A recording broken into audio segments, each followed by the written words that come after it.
Hey guys, ഇന്ന് നമ്മൾ discuss ചെയ്യാൻ വേണ്ടി പോകുന്നത് തോംസൺസ് മോഡൽ ഓഫ് ആറ്റത്തിനെ കുറിച്ചാണ്. നമുക്കറിയാം കുറേ ആറ്റം മോഡൽസ് പ്രപ്പോസ് ചെയ്തിട്ടുണ്ട്. അതിൽ ഫസ്റ്റ് വൺ ആണ് തോംസൺസ് മോഡൽ ഓഫ് ആറ്റം. സോ നമുക്കതിലേക്ക് കടക്കാം. ഒരു ആറ്റത്തിൽ മുഴുവൻ സ്പേസും പോസിറ്റീവ്ലി ചാർജ്ഡ് ആയിട്ടുള്ള മാറ്ററാണ്. അതിൽ ഇലക്ട്രോൺസും ഉണ്ട്.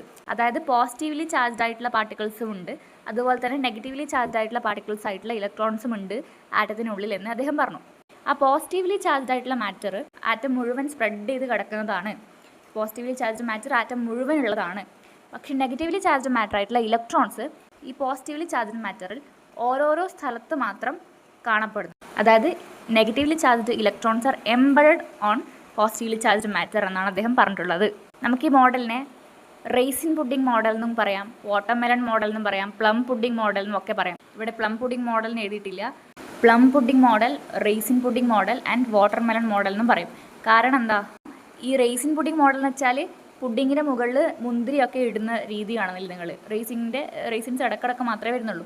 അതുപോലെയാണ് ഇലക്ട്രോൺസ് വരുന്നത് എന്നാണല്ലോ പറഞ്ഞിട്ടുള്ളത്. അതുപോലെ തന്നെ വാട്ടർമെലൻ്റെ കേസിലും ഈ റെഡ് കളറിലുള്ള ഫ്ലഷ് എന്താണ്, പോസിറ്റീവ്ലി ചാർജ് മാറ്ററും ഇടയ്ക്കിടയ്ക്ക് കാണുന്ന ഈ സീഡ്സ് എന്താണ്, നെഗറ്റീവ്ലി ചാർജ് ആയിട്ട് ഇലക്ട്രോൺസും. അങ്ങനെയാണ് അദ്ദേഹം ആറ്റത്തിനെ ഡിസ്ക്രൈബ് ചെയ്തിട്ടുള്ളത്. ഓക്കെ, ശരിക്കും അങ്ങനെയാണോ നമ്മുടെ ആറ്റം? അല്ലല്ലോ, ഇലക്ട്രോൺസ് ഇങ്ങനെയൊന്നുമല്ലല്ലോ ആറ്റത്തിലുള്ളത്. സോ ഇത് ജസ്റ്റ് ഒരു ബേസിക് ആയിട്ടുള്ള കാര്യമാണ്. ഇതിന് കുറേ ഡീമെറിറ്റ്സ് ഉള്ളതുകൊണ്ട് തന്നെ ഇത് വളരെ ബേസിക് ആയിട്ടുള്ള കാര്യമായതുകൊണ്ടാണ് വെറുതെ ഒന്ന് ജസ്റ്റ് ഒന്ന് പറഞ്ഞു പോയതാണ്. എന്തായാലും ചാനൽ കണ്ടിട്ട് വീഡിയോസ് ഇഷ്ടമാണെന്നുണ്ടെങ്കിലും ഇനി വരുന്ന വീഡിയോസ് നിങ്ങൾക്ക് ഉപകാരപ്പെടുമെന്ന് നിങ്ങൾക്ക് തോന്നുന്നുണ്ടെന്നുണ്ടെങ്കിലും consider subscribing the channel. Okay, thank U.